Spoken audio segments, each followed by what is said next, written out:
Dr. Quick, thank you so much for joining us. How does a pandemic end? You and I really haven't lived one. I mean, there was a cholera in '67, I recall. But actually, how does a pandemic end?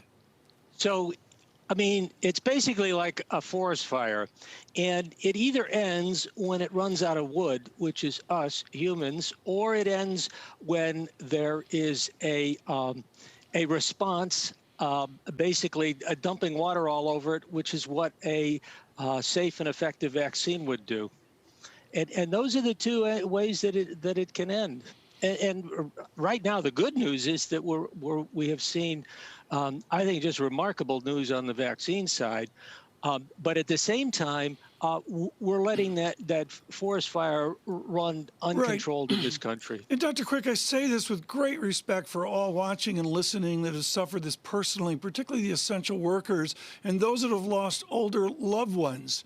Is the reason it maybe doesn't feel as angry as April or May because we've killed off so many old people?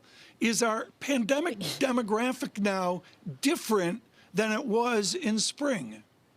Well, it is different than it was in the spring, in the sense that overall we're seeing fewer deaths per case, because it is become a pandemic across all generations, and we're seeing more of the youth.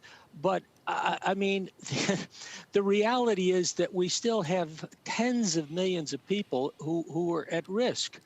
And I think we need to understand the consequences of the inaction, because it's not just the fact that we're on a pathway to hit a deaths of nearly 500,000 people over 400,000 people by March if we don't do something. That's one part of it.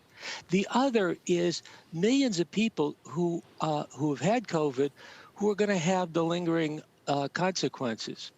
We saw with the SARS, the first COVID that went global in 2003, and we're seeing it again today, that perhaps a quarter of the people have lingering disability.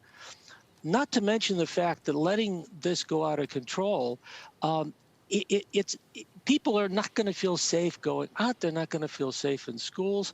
So I think we have a real challenge by just letting it run wild. And we know what to do, and it doesn't involve crashing the economy. Well, hold on a second, because you say about the long-term effects. You talk about how it's not just the deaths. It's that the prevalence could have ramifications far beyond even our comprehension now. We have a 250,000 deaths here in the United States. The real issue is we don't even know where people are getting the virus at this point. Has track and trace died at this point, given how pervasive COVID has become?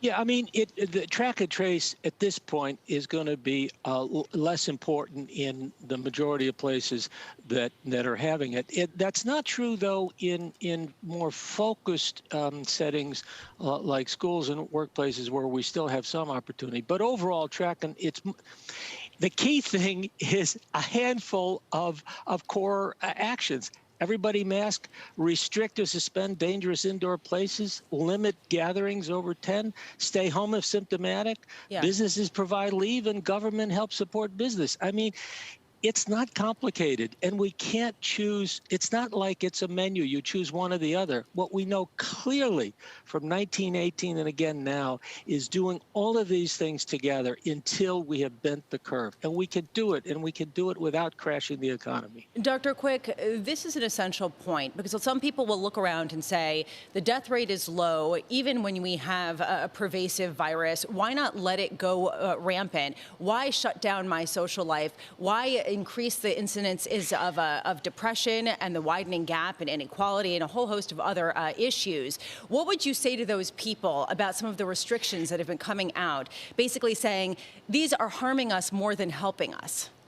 So I think the thing is to be focused with our restrictions, and recognize that yes, there is going to be some short-term individual sacrifice, but it's going to pay off for the long-term collective welfare, because we're only accelerating. I mean, when you're getting up to to death rates of cumulative death rates of 400,000, but it's the total effect of that on society. So it's really taking a short-term sacrifice for the collective long-term benefit.